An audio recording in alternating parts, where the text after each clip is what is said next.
Hi guys, welcome back to our channel. Because next week is actually Global Pride Week. Pride Month. Pride Month. Yeah, so the whole June. Whole of June is going to be for Pride.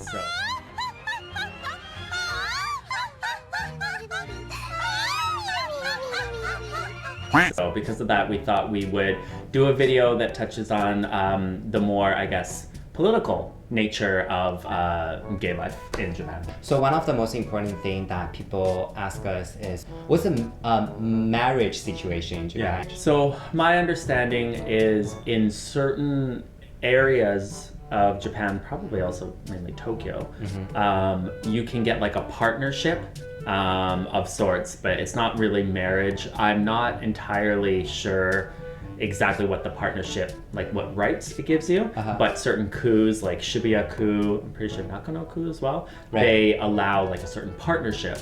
There are friends around me who have gotten married, and what they tend to do is they tend to get married abroad, like in Australia or Canada or America, and then they come back. So they're like, well, we're married, but we're not married because it's not necessarily recognized in Japan, but they wanted to, they wanted to solidify their vows or feelings for each other, so they went and they came back. So actually I went on to do some research, and actually there was some surprising find out of the whole partnership thing in Japan. So Andrew, like you said, there's actually no actual right here. So basically the partnership, you don't get any benefit. It is just a piece of paper. For example, you graduate from college, it's just a certificate. It has a souvenir, like certificate value. Lots of people do think like having this kind of system, they do feel like mentally, they feel like they're married already, but it is not under any lawful protection. So they can say, oh, I'm married, but I have no rights. There's no rights, there's no actual protection for it. They ask you how you are, and you just have to say that you're fine when you're not really fine, but you just can't get into it because they would never understand. People say like the application costs more than Juman. Wow. So how much is Juman? So Juman is like over $1,000, right? $1,000. Yeah, you're paying for $1,000 just for a piece of paper saying that you're in a relationship with someone.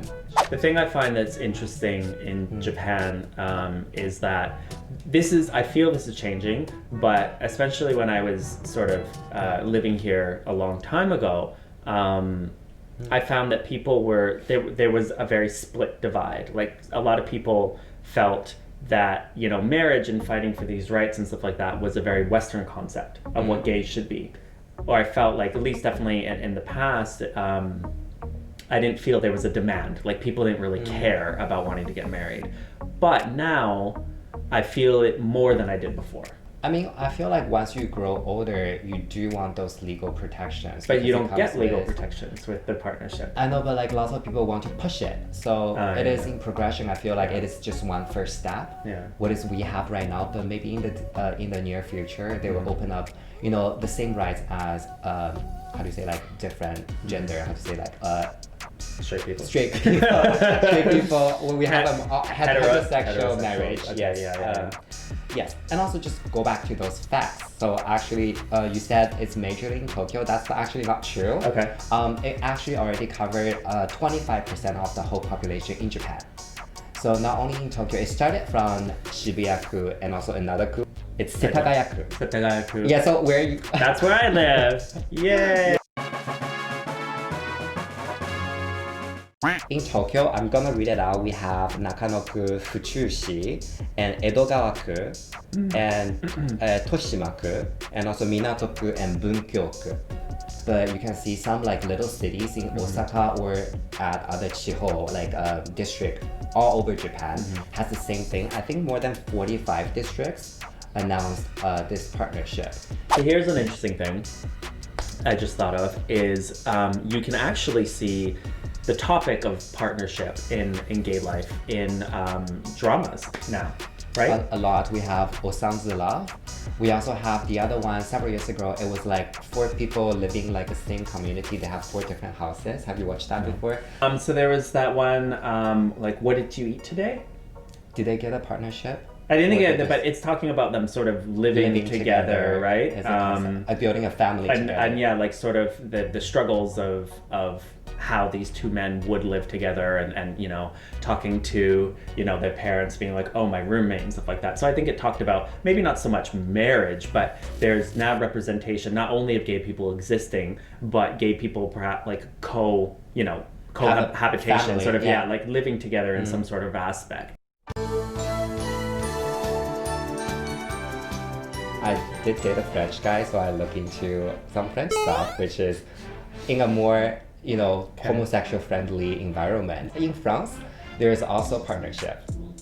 I think you can get marriage though. You can get marriage, but there is partnership as well. Okay. Yeah, so it's very interesting that a lot of young people are choosing partnership over marriage. So that partnership is not only exclusive to homosexual people, it's also available for straight people as well. Yeah, that makes sense. Yeah. You can even start a family with your friend, saying that you want to build a family with another maybe non-romance related person just by friendship. I'm proud of my country for, I guess, being one of the first countries. I don't know if it was the first, but I think it was quite early on. It was like, we've had marriage for something like 15 years.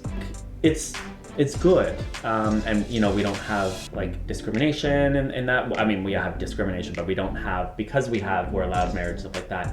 We can go to the hospital if something, if our, you know, loved one is hurt, we can, you know, access, you know, get into their room, you know, you say your family or this and that. I don't think anyone would bat an eye if you walked in and were like, I'm the husband, and let me go in this room, stuff like that.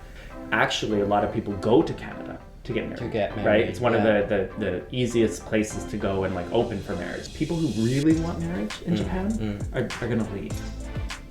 Leave to get Japan to get it. Okay. Yeah. Or I mean, at the very least, I do know people who do live here, but they still got married outside, right? So it's like there's that sort of feeling like if people really want that marriage and want that equality and want that tax break and want to be able to go to the hospital with that person, you know what I mean? I think that they're not thinking domestically.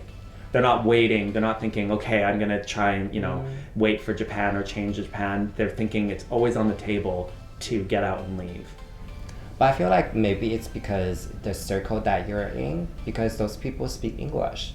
So it's easier for them to live abroad to a Western country, get a marriage and live there. But there's also lots of Japanese gay people, they maybe not necessarily speaking English, and this is the only, you know, chance that they can have, or the only opportunity to sort of having those kind of like, you know, household under the same roof experience right here. So it's maybe just, you know, our personal experience and because of the international group that we are in. So, but we have something very positive. So I also did some research on people who agree on actual homosexual marriage in Japan. From 20 to 59 years old population in Japan, around 78.4 people agree on same-sex marriage. Percent, yes. Wow. So it's almost there. So we may see the total package, the same-sex marriage come to Japan very soon in the near future, especially the Olympics is coming and Japan do need to be more globalized. I do think the Olympics are putting pressure on not only obviously like sexual minority life or whatever, but putting on like workspaces and the, you know, like overwork and all, like it's putting pressure on a lot of, because there's going to be a spotlight next year on Japan and what sort of country it is. I think there is a lot of work being done to sort of change views or align views more with international values. So I do think that that's a good point, that I think the Olympics are having a positive impact on this. Several years ago, there's another governor in Japan, not a governor, kind of like a government, that chick saying like say something. We see also those kind of comments that online. The interesting thing about that though is it got a lot of hate.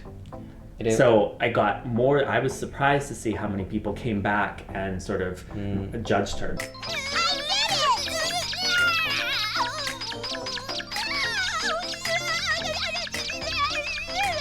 And also like productivity, I don't know, I feel like it sounds very dehumanizing. Well, I was just about to say, I think that's part of it, is it's the fact that she can actually get away with saying that publicly. So it shows Like beyond the fact that the gay community does have children in their own way, and if we had the laws here to support it, we could do that, you know what I mean? So there's that. But apart from that, there's more about what people can give back to the country besides just children, right? So it's very like a very short-sighted statement, and you would think that someone would sort of think about that before they say it publicly, but she said it no problem, and it just went out there. So there's that part that those comments are still allowed.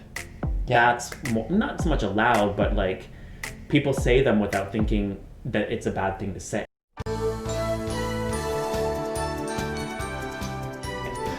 I've never really thought about marriage because when I grew up, it was never available. So it was never something to think about. Now I don't think about it either in that sense because I never grew up with that fantasy. I do think from both a tax point of view and sort of rights, I think it would be really sad if I, got a partner and somewhere along the way one of us got hurt and weren't viewed as family and couldn't visit each other in the hospital and stuff like that. That would be really hurtful.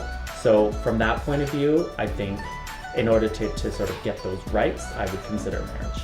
But I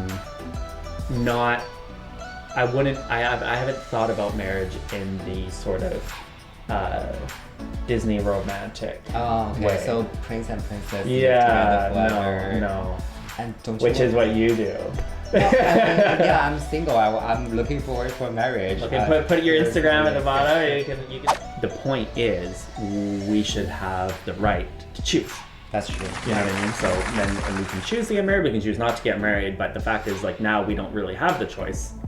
So at least give us the choice and then we can decide. So let us know what you want to hear about next. All right, thank you. See you next time. Bye-bye. Bye.